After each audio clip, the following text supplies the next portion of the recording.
Good morning and welcome to the Pravas technical institute. तो आज हम लोग लेक्चर नंबर 6 में सोर्सेस के बारे में डिस्कस करेंगे। तो पिछले लेक्चर में हम पहले ये जानने पढ़े थे क्या क्या हम लोगों ने सर्किट एलिमेंट्स के बारे में देखा था। पिछले लेक्चर में क्या देखा था हम लोगों ने? सर्किट एलिमेंट्स के बारे में देखा था। तो हम पहले रिकैप कर लें एक बार कि हमने पिछली क्लासेस में पढ़ा क्या क्या था। तो देख लीजिए एक बार, यहां आपको दिखेगा।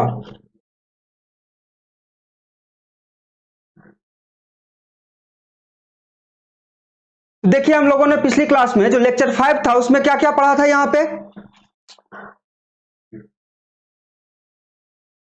एलिमेंट्स के बारे में पढ़ा था। How many types of elements, active, passive, linear, non linear, unilateral, bilateral. देखिए हर एक सर्किट्स एलिमेंट्स को हमने फुल डिटेल्स में डिस्कस किया था। हमने टाइप्स ऑफ एलिमेंट्स को फिर डिस्क्राइब किया था।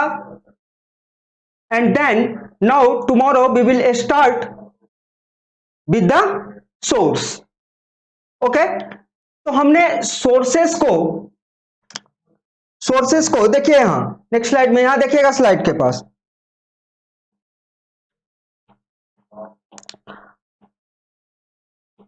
हम लोग सोर्सेस को देखिएगा, यहां देखिएगा सोर्सेस को यहां से स्टार्ट कर रहे हैं। हमने एक्टिव और पैसिव के बारे में पिछली क्लासेस में बात कर लिया था, डिस्कस कर लिए थे हम लोग। तो today we will discuss about sources. Sources को हमने दो पार्ट में डिवाइड किया था, पहले डिपेंडेंट और इंडिपेंडेंट। कितने पार्ट में? डिपेंडेंट और इंडिपेंडेंट सोर्सेस के बारे में। ये independent and these are dependent, independent और डिपेंडेंट सोर्सेस। अब इंडिपेंडेंट सोर्सेस को फिर दो पार्ट में डिवाइड कर सकते हैं हम लोग। क्या क्या? Voltage source and current source.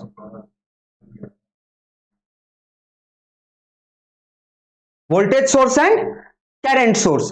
अब देखिए वोल्टेज सोर्स को फिर दो पार्ट में डिवाइड कर सकते हैं। क्या क्या?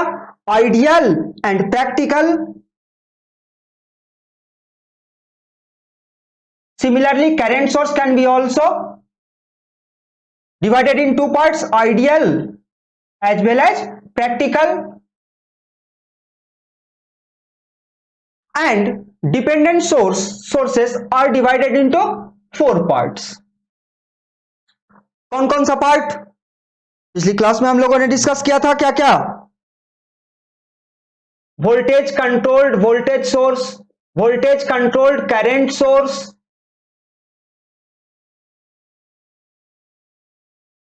Current controlled voltage source and current controlled current source. तो आज हम इन सर्किट एलिमेंट्स का जो पार्ट था, क्या? सोर्सेस। आज हम इस सोर्सेस को फुल डिटेल्स में डिस्कस करने वाले हैं दोस्त। किसको? सोर्सेस को। So let's come with the ideal voltage source. किसके साथ हम सबसे पहले किसको डिस्कस करें? आइडियल वोल्टेज सोर्स को। तो देखिए सबसे पहले डिफिनेशन क्या होगा आइडियल वोल्टेज सोर्स का। आइडियल वोल्टेज सोर्स का देखिए यहां पे आपका डेफिनेशन लिखा हुआ। आइडियल वोल्टेज सोर्स का क्या है? अ voltage source is a two-terminal device whose voltage at any instant of time is constant and is independent of the current drawn from it। बोला यह जा रहा है कि ऐसा वोल्टेज सोर्स जिसके दोनों टर्मिनल का वोल्टेज हमेशा कांस्टेंट हो। इस बात से उस वोल्टेज सोर्स के वोल्टेज में, उसके दोनों टर्मिनल के वोल्टेज में कोई फर्क नहीं पड़ेगा कि उस वोल्टेज सोर्स से कितना करंट ड्रॉ किया जा रहा है। तो वैसे वोल्टेज सोर्सेस को हम क्या बोलेंगे? Ideal voltage source. तो this is our ideal voltage source. ये क्या है हमारा ideal voltage source? Ideal voltage source is represented a voltage source in series with zero resistance. ध्यान रखिएगा ये क्वेश्चन ही एग्जाम में यही पूछा जाएगा कि अ voltage source in series with a zero resistance is a ideal voltage source, it is a representation of the ideal voltage source. तो हमने बोला कि भाई इसका जो वोल्टेज है दोनों टर्मिनल का, टर्मिनल ए और बी का, क्या, VAB, this VAB is independent of what. देखिए अब हम अभी हम रेसिस्टेंस को यहां पे कनेक्ट कर दे रहे हैं, R इक्वल्स टू 0। लेट्स इसके दोनों terminal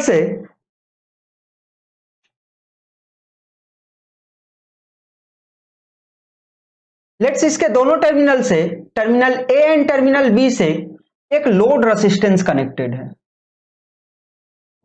RL। Let us assume ये IL करंट डिमांड करता है, ये एक IL करंट डिमांड करता है, तो बोला गया इस टर्मिनल AB का voltage VAB is independent of this IL, is independent of this IL। कब? व्हेन दिस R, ये वाला ध्यान दीजिएगा, when this R is equal to 0 means the internal resistance of the voltage source will be 0। जब internal resistance इस voltage source का 0 होगा तभी क्या होगा, इसके दोनों टर्मिनल के अक्रॉस का वोल्टेज IL से इंडिपेंडेंट होगा। अब देखिए कैसे, बेसिक ओम्स लॉ तो हम लोग जानते ही हैं। ओम्स लॉ क्या कहता है, V is equal to I into R। तो when IL current flows from here, source ही सप्लाई करेगा इस लोड को, तो इस जीरो रेसिस्टेंस से भी होकर फ्लो करेगा। तो इस VAB को क्या लिखेंगे, यदि हम इसमें KVL लगाएं,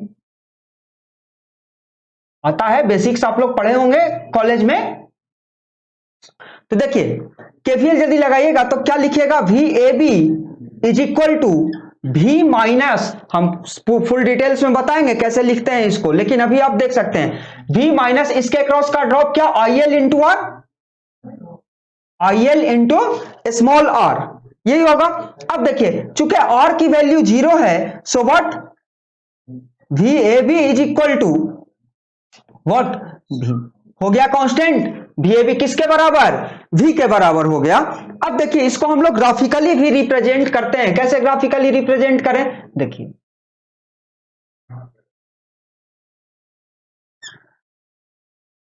यदि ये हमारा VAB है और ये हमारा IL है, ये हमारा IL है, सॉरी इसको भी रखिएगा, नहीं,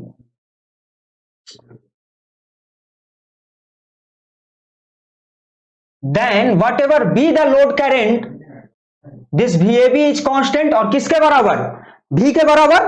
ये VAB क्या रहेगा हमारा, हमेशा कांस्टेंट रहेगा। तो ध्यान रखिएगा हमेशा आइडियल वोल्टेज सोर्स के अक्रॉस का टर्मिनल वोल्टेज VAB हमेशा क्या होगा, कांस्टेंट होगा। या आपसे एग्जाम में ये क्वेश्चंस पूछे जाएंगे कि एक वोल्टेज सोर्स, आपसे एग्जाम में पूछा ही यही जाएगा दोस्त कि आइडियल वोल्टेज सोर्स का रिप्रेजेंटेशन क्या है, या तो क्या लिखेंगे आइडियल वोल्टेज सोर्स का representation, voltage source in series with zero internal resistance. ये क्या है, इंटरनल रेसिस्टेंस है, इंटरनल रेसिस्टेंस क्या है इसका, 0 है। अब देखिए यहां पे क्या, इस IL तो है ही, whatever be the load current, लेकिन R के 0 हो जाने के कारण, R क्या था, इंटरनल रेसिस्टेंस, इंटरनल रेसिस्टेंस के 0 हो जाने के कारण ये वाला टोटल पार्ट क्या हो गया, 0। और तब हम कह सकते हैं कि टर्मिनल वोल्टेज VAB, क्या, VAB is always constant and is equal to V। आया समझ में। अब नेक्स्ट यहीं पे हम बात कर लेते हैं प्रैक्टिकल वोल्टेज सोर्स की। So now let's talk about practical voltage source. तो देखिए यहां डेफिनेशन क्या लिखा गया है प्रैक्टिकल वोल्टेज सोर्स का, voltage source having some amount of internal resistance are known as practical voltage source. क्या अभी जो इंटरनल रेसिस्टेंस आइडियल वाले में R इक्वल्स टू 0 रह रहा था, अब वो R इक्वल्स टू यदि नॉट 0 हो जाए तो हम उसको क्या कह देंगे, सिंपली प्रैक्टिकल वोल्टेज सोर्स। और क्या लिखा है, due to this internal resistance voltage drop takes place and cause terminal voltage reduce. अभी हम जो देख रहे थे पिछली बार कुछ देर पहले आइडियल वोल्टेज सोर्स में कि IL इंटू R की वैल्यू क्या हो जा रही थी, 0, तब VAB किसके बराबर हो जा रहा था, V के बराबर। अब देखिए वही भी ए बी प्लस माइनस भी, अब इस इंटरनल रेसिस्टेंस को नॉट इक्वल्स टू 0 लिख रहे हैं। लेट अस अज्यूम ये हमारा रिप्रेजेंटेशन हो गया। अब देखिए लेट अस अज्यूम इसके अक्रॉस हम एक लोड कनेक्ट कर दे रहे हैं, R not equals to 0।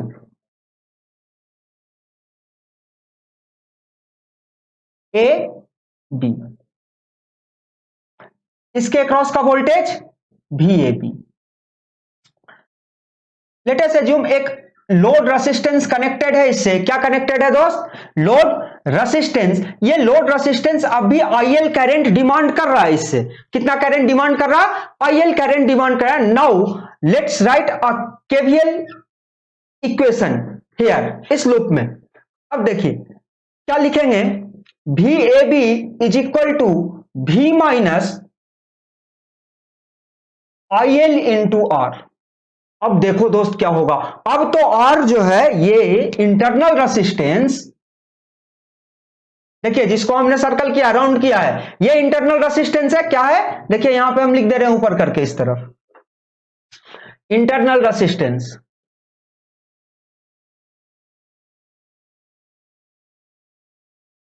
Internal resistance अब जीरो नहीं है, तो अब इंटरनल रेसिस्टेंस यदि जीरो नहीं है तो जैसे जैसे आईएल की वैल्यू इंक्रीज करेगी ये होल टर्म इंक्रीज करेगा। अरे भाई जैसे जैसे आईएल की वैल्यू इंक्रीज करती जाएगी तो आईएल इंटू आर की वैल्यू भी इंक्रीज करती जाएगी, क्योंकि आर की वैल्यू तो कुछ कांस्टेंट होगी। अब जैसे जैसे ये आईएल इंटू आर इंक्रीज करेगा ये total value V minus IL into R क्या हो जाएगा? डिक्रीज हो जाएगा। Means what? वीएबी क्या हो जाएगा? डिक्रीज करता जाएगा। मीन्स जैसे जैसे एज लोड करंट इंक्रीजेज, देखिएगा यहां लिख रहे हैं as load current increases this terminal voltage will decreases. अब देखते हैं डिक्रीज कैसे करेगा, क्या फंक्शन होगा। तो देखिए V A B is equal to क्या लिखे, इसको पहले लिख रहे हैं हम, देखिएगा minus R I L plus V. ये वी तो कांस्टेंट है, ये क्या होता है हमेशा? कांस्टेंट होता है। ये किसका इक्वेशन है दोस्त? This is a equation of a straight line, equation of straight line. अब स्ट्रेट लाइन का इक्वेशन क्या होता है? देखिए यहां पे लिख दे रहे हैं, यही देख लीजिए, y is equal to M X plus C. M is what? Slope. क्या इस इक्वेशन को हम इसके साथ कंपेयर कर सकते हैं? है? अब देखिए इस एक्सिस के साथ यहां पे हम इसका ग्राफिकल रिप्रेजेंटेशन ड्रॉ करना चाहते हैं। वीएबी आईएल के साथ आइडियल केस था, आइडियल केस था कि आईएल में कोई भी चेंज होगा तो वीएबी टर्मिनल वोल्टेज में कोई चेंज नहीं होगा। लेकिन यहां हमें स्लोप क्या दिख रहा है? Minus of are. स्लोप क्या है? Negative. Means what? There is a drooping characteristics as IL increases, as IL increases. जैसे जैसे आईएल इंक्रीज करता जाएगा, देखिए ना भाई, जैसे जैसे आईएल इंक्रीज करता जा रहा है वैसे वैसे ये वाला टोटल वैल्यू भी आईएल इंटू आर भी इंक्रीज कर रहा है, और इस आईएल इंटू आर के इंक्रीज करने से V minus IL into R की वैल्यू डिक्रीज कर रहा है, और यही किसके बराबर है? वी ए बी के बराबर है। सो क्या होगा? जैसे जैसे आईएल बढ़ेगा वी ए बी जो टर्मिनल वोल्टेज है हमारा, कौन सा? यही वी ए बी है, ये क्या होता चला जाएगा? हमारा डिक्रीज होता चला जाएगा। तो ये क्या किसके लिए है? ये किसका है? प्रैक्टिकल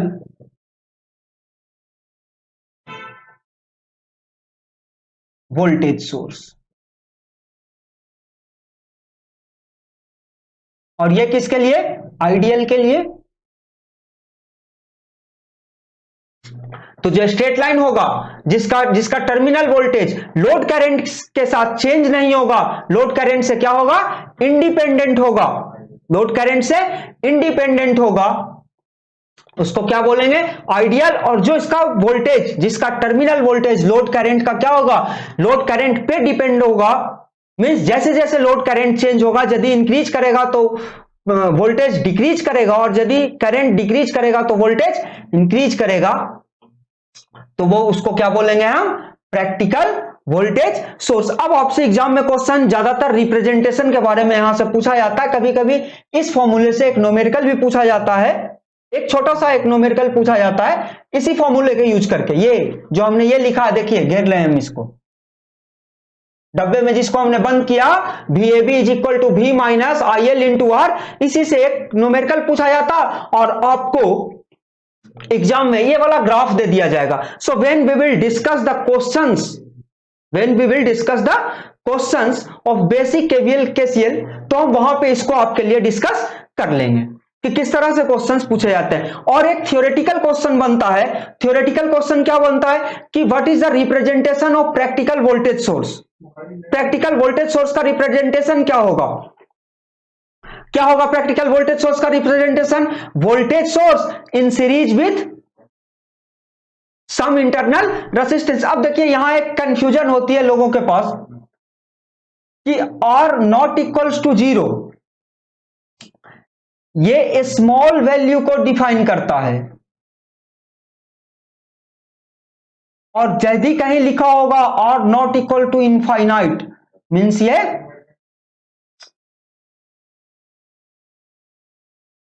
लार्ज वैल्यू को रिप्रेजेंट करेगा। तो ध्यान रखिएगा इन दोनों पॉइंट्स को। R नॉट इक्वल्स टू 0 मतलब इंटरनल रेसिस्टेंस है, जीरो के रिस्पेक्ट में थोड़ा बहुत है, ना कि इनफाइनाइट के रिस्पेक्ट में बहुत ज्यादा हो गया, तो पता लगा लोड को वोल्टेज ही नहीं मिला, सारा का सारा वोल्टेज कौन ऑक्यूपाई कर लिया, सारा का सारा कौन ड्रॉप करवा लेगा, ये इंटरनल रेसिस्टेंस, तो हमारा वोल्टेज सोर्स किसी काम का नहीं रहेगा।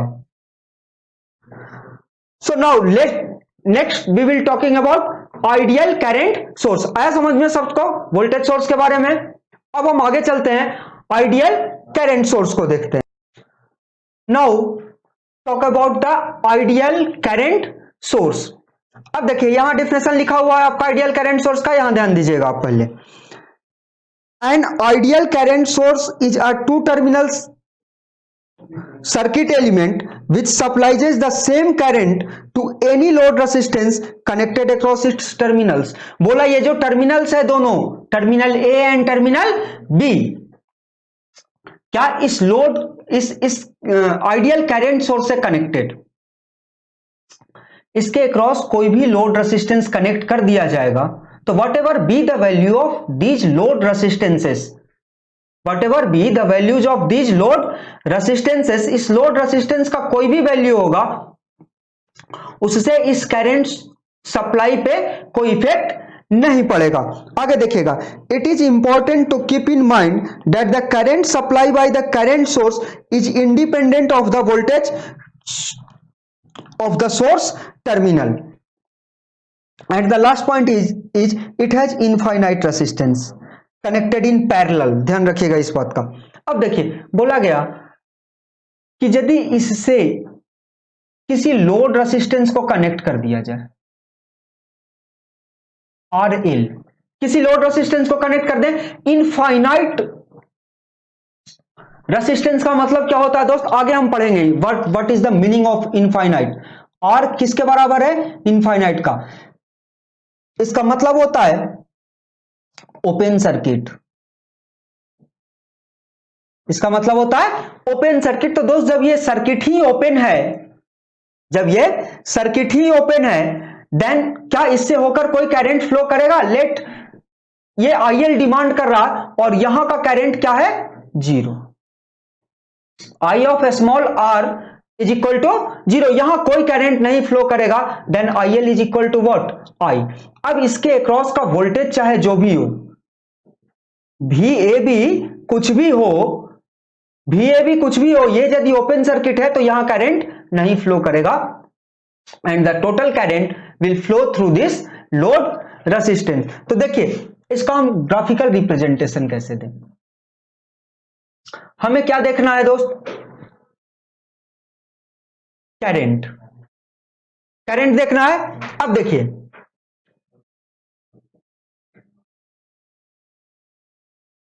VAB के रिस्पेक्ट में देखना है, मींस इस वोल्टेज का कोई फर्क नहीं पड़ना चाहिए इस पे, इस वोल्टेज का कोई फर्क नहीं पड़ना चाहिए। और जब R इनफाइनाइट के बराबर है, ये ओपन सर्किट है, तो वोल्टेज का कोई फर्क ऐसे भी नहीं पड़ेगा। So what, it is constant irrespective of, constant irrespective of क्या? Voltage across the terminals A and. देखिए आप बोलिएगा ये कैसे स्ट्रेट लाइन आ गया? देखिए हम इक्वेशन के थ्रू देख लेते हैं। Late us assume this is also node है, शॉर्टेड टर्मिनल है, हम बात करेंगे सबके बारे में आगे। अभी आप देखिए ये शॉर्टेड, ये भी शॉर्टेड। अब देखिए यहां से करंट डिवीजन टेक्स प्लेस हो रहा है। आई इनकमिंग करंट दो भागों में बट रहा, IL और IL।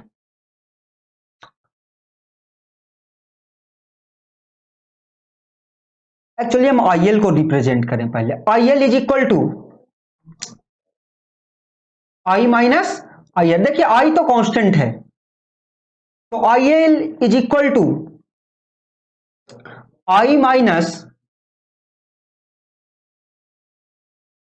VAB by R। इसके अक्रॉस का पैरेलल का वोल्टेज क्या होगा? इसके अक्रॉस का भी वोल्टेज यही हो जाएगा, VAB। अब देखिए R किसके बराबर है? इनफाइनाइट के बराबर। समथिंग बाई इनफाइनाइट क्या होता है दोस्त? जीरो। ध्यान रखिएगा, something by infinite is zero. तो ये वाला टोटल टर्म क्या हो गया हमारा? Zero.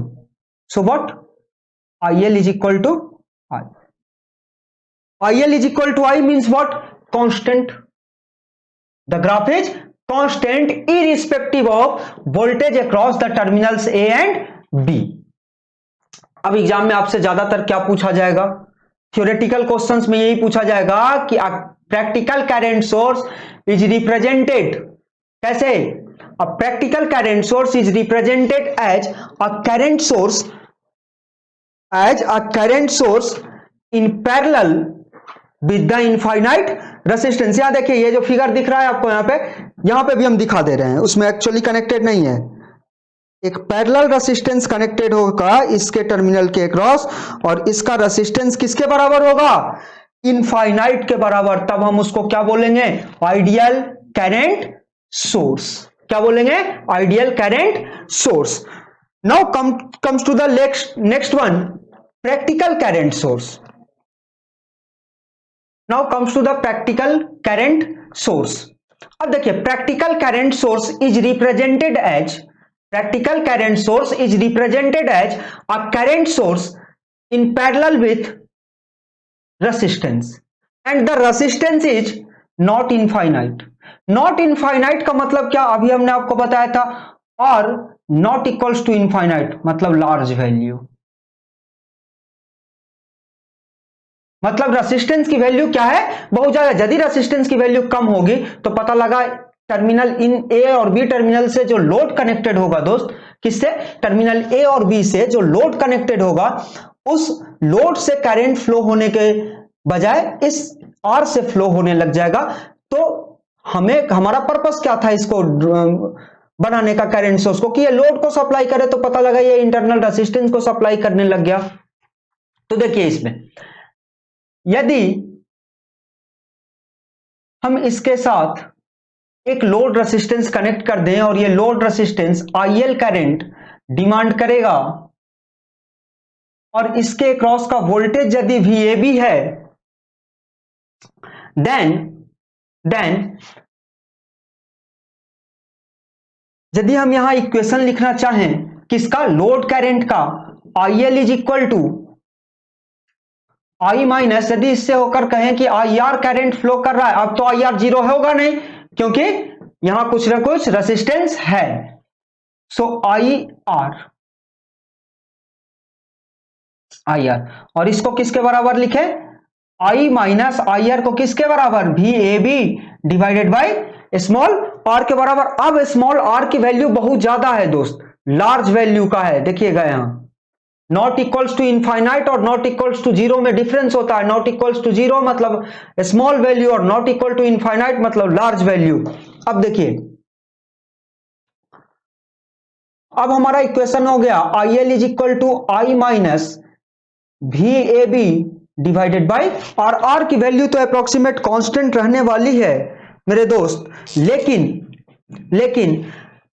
as you increase the value of VAB, what happens? This total value will be changed. अब देखिए बड़े ब्रैकेट के बाद यदि ये टोटल वैल्यू बढ़ा तो I माइनस ये वाला वैल्यू टोटल क्या हो जाएगा, डिक्रीज कर जाएगा, and hence this is equal to IL, तो IL भी इसके साथ ही क्या कर जाएगा, डिक्रीज कर जाएगा। हुआ क्या, फिर से देखिएगा, I minus VAB divided by R। जैसे ही हमने क्या किया, VAB के वैल्यू को यदि इंक्रीज कर दिया, VAB के वैल्यू को इंक्रीज करने से हुआ क्या, VAB बाई R किसके बराबर है, IR के बराबर। क्या हुआ, IR की वैल्यू इंक्रीज कर गई, और IR के वैल्यू इंक्रीज कर जाने से क्या हुआ, IR की वैल्यू यदि इंक्रीज कर गई तो ये टोटल वैल्यू डिक्रीज कर गया, और टोटल वैल्यू जैसे ही डिक्रीज किया और वही किसके बराबर है, IL के बराबर। सो IL क्या हो गया, हमारा डिक्रीज हो गया। तो अब हमको यहां से ऑब्जर्वेशन ये मिला कि भाई ये जो IL है वो किस पे डिपेंड कर रहा है, इसके इंटरनल रेसिस्टेंस जब आ गया तो इसके टर्मिनल वोल्टेज पे क्या कर जा रहा है, डिपेंड कर जा रहा है। As terminal, now we will see the graphical representation कि how as terminal voltage changes और as terminal voltage increase, how the load current will decrease. तो देखिए यहां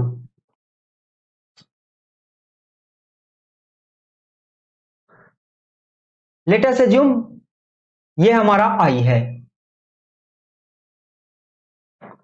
ये VAB है।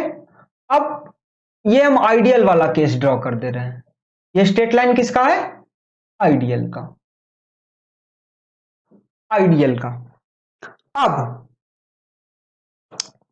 प्रैक्टिकल क्या हो रहा है, जैसे जैसे हम VAB की वैल्यू को इंक्रीज करते जा रहे हैं, लोड करंट हमारा क्या होता जा रहा है, डिक्रीज करता जा रहा है। देखिए ना भाई, ये भी हमारा स्ट्रेट लाइन का इक्वेशन है, y is equal to C plus M into x, और ये M इसका क्या है, 1/r, और वो डिक्रीजिंग है। So what, the graph is drooping, graph घटता हुआ। लाइन क्या होगा, लाइन का स्लोप इसका क्या है, with negative slope.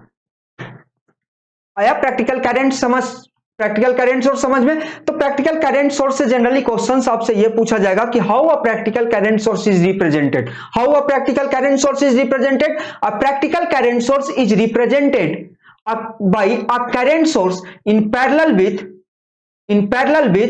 high resistance। Statement लिख के देगा वो, R not equals to infinite नहीं लिख के देगा, वो क्या लिख के देगा, हाई रेसिस्टेंस। और यदि यही रेसिस्टेंस इनफाइनाइट हो जाएगा तो क्या हो जाएगा, आइडियल करंट सोर्स। और प्रैक्टिकल में इनफाइनाइट ना होकर कुछ वैल्यू हो जाएगा तो क्या हो जाएगा, प्रैक्टिकल करंट सोर्स हो जाएगा।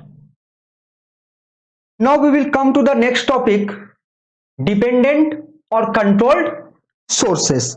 क्या होता है, देखिए यहां डेफिनेशन लिखा हुआ है आपका, डिपेंडेंट और कंट्रोल्ड सोर्सेस होता क्या है, एन आइडियल डिपेंडेंट और controlled sources is an active element in which source quantity is controlled by another voltage or current।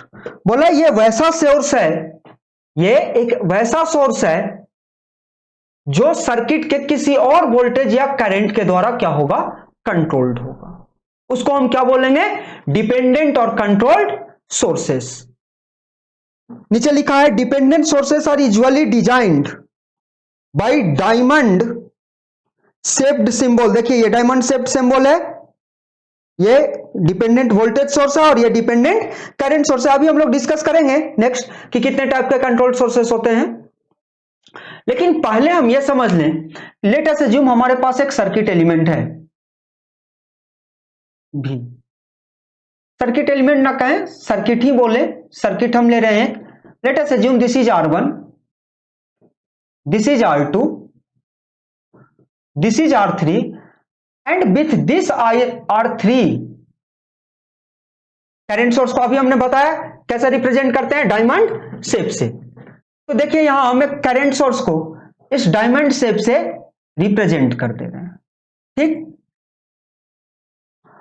अब देखिए लेट अस अज्यूम ये हमारा वोल्टेज सोर्स है, ये हमारा क्या है, वोल्टेज सोर्स है। वैल्यू लिख ले रहे हैं, ये V है, इसके अक्रॉस का वोल्टेज V1, इसके अक्रॉस का वोल्टेज V2 और इसके अक्रॉस का voltage V3। Late us assume यहां से करंट I1 फ्लो कर रहा है और इस तरफ करंट I2 फ्लो कर रहा है। लेट अस अज्यूम करंट इधर भी फ्लो कर सकता है, हमने मान लिया, और नहीं भी मान रहे अभी छोड़िए, हमने सिर्फ ये माना कि इसमें करंट I1 फ्लो कर रहा है। तो यदि हम बोले कि ये एक ऐसा वोल्टेज सोर्स है, ध्यान से सुनिएगा मेरी बात को, ये एक ऐसा वोल्टेज सोर्स है, ये एक ऐसा वोल्टेज सोर्स है जिसका वोल्टेज इस करंट, इस R2 से होकर जो करंट फ्लो कर रहा है, कौन सा, I1, इस पे डिपेंड कर रहा है। तो हम क्या लिखें इसका, लेट अस अज्यूम अ कांस्टेंट अल्फा इनटू I1। तो इस वोल्टेज सोर्स की वैल्यू क्या हो गई, अल्फा इंटू I1। देखिए हमने उसको रेक्टेंगुलर शेप में राउंड करके रखा है, डब्बे में बंद करके, अल्फा इंटू I1 है तो वोल्टेज सोर्स, ये वोल्टेज सोर्स का रिप्रेजेंटेशन है, वोल्टेज का रिप्रेजेंटेशन है प्लस माइनस साइन।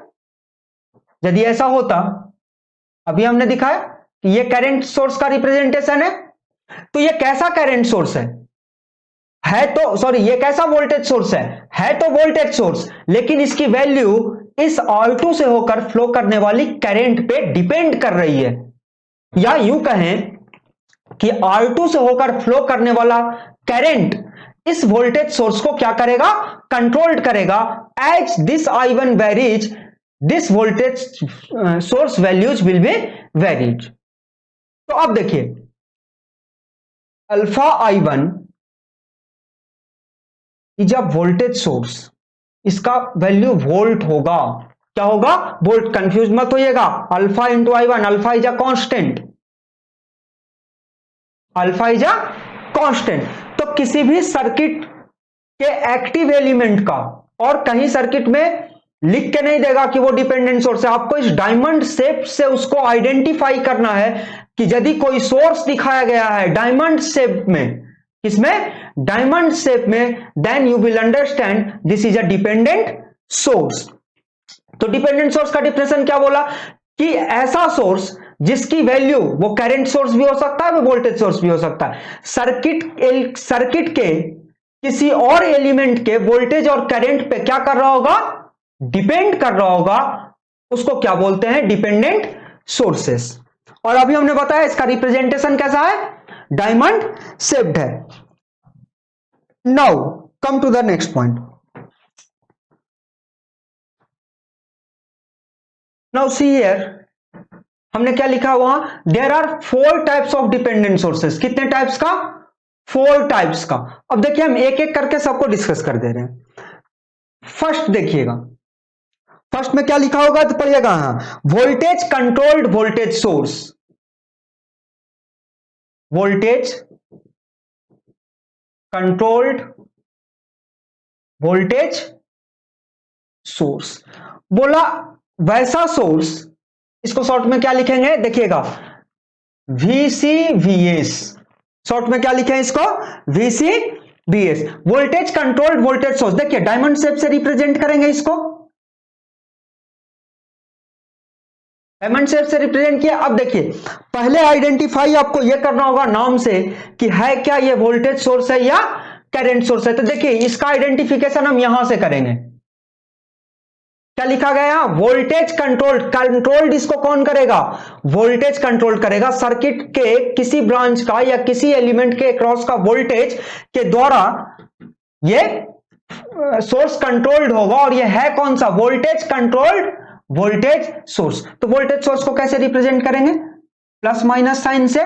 और देखिए लेट अस अज्यूम इसका कांस्टेंट को अल्फा मान लेते हैं, एंड इनटू भी होगा किसी एक सर्किट एलिमेंट के अक्रॉस का वोल्टेज क्या, भी। So it is represented as a diamond shaped inside plus minus क्यों, बिकॉज ये वोल्टेज सोर्स है इसलिए, and it is controlled by another voltage source, and alpha is a constant, alpha is a constant. Now read the next one and try to draw this type of a diamond shape कि क्या दिया गया है। देखिए next, अब लिखा current controlled voltage source. अभी हमने बताया आइडेंटिफाई कहां से करेंगे, यहां से है तो वोल्टेज सोर्स, लेकिन अब करंट कंट्रोल इसको कौन करेगा, current. So let's draw diamond shape में, अंदर का सिंबल प्लस माइनस, बिकॉज अभी ये क्या है, एक voltage source. And let's now the change the constant beta into I, beta into I है वोल्टेज सोर्स, लेकिन कंट्रोल्ड कौन करेगा, बीटा इज अगेन कांस्टेंट, लेकिन कंट्रोल कौन कर रहा है इसको, करंट। जैसे जैसे इस करंट की वैल्यू वेरी करेगी, वैसे वैसे इस वोल्टेज सोर्स का वैल्यू क्या कर जाएगा, वेरी कर जाएगा। वैसे वैसे इस वोल्टेज सोर्स की वैल्यू क्या कर जाएगी, वेरी कर जाएगी। अब देखिए थर्ड नंबर क्या है, वोल्टेज कंट्रोल्ड करंट सोर्स। क्या है, वोल्टेज कंट्रोल। अब देखिएगा कंट्रोल किसके द्वारा होगा, वोल्टेज के द्वारा, लेकिन है ये क्या, एक current source. Now again diamond shape में ही तो बनेगा, but the symbol will be change. अभी क्या आ रहा था, प्लस माइनस, लेकिन अब क्या आएगा, करंट सोर्स का symbol, arrow marks inside the diamond shape. अब बोला कंट्रोल कौन कर रहा है,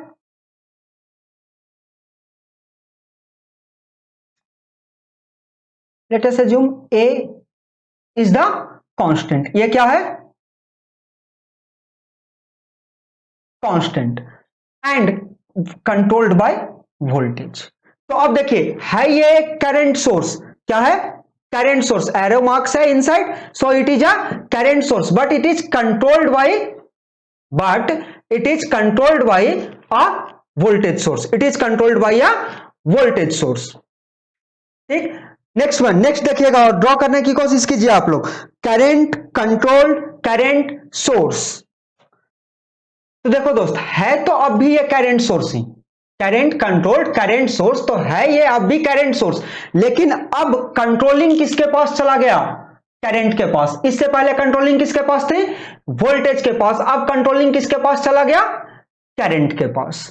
तो देखिएगा लेट अस अज्यूम, अब हम कांस्टेंट चेंज कर रहे हैं, बी इज अ कांस्टेंट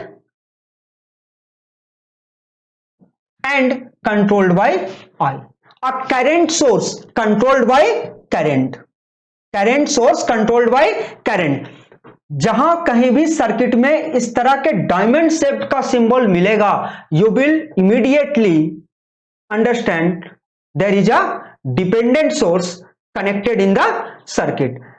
जब हम मेथड्स ऑफ एनालिसिस में आएंगे, जब हम सर्किट का सॉल्यूशन जानेंगे, then we will learn how to handle these dependent sources when connected in the circuit. Understand? So now we will end the lecture here, and in the next class we will start with the basic laws. So please be with us, share, subscribe and like our videos. Thank you.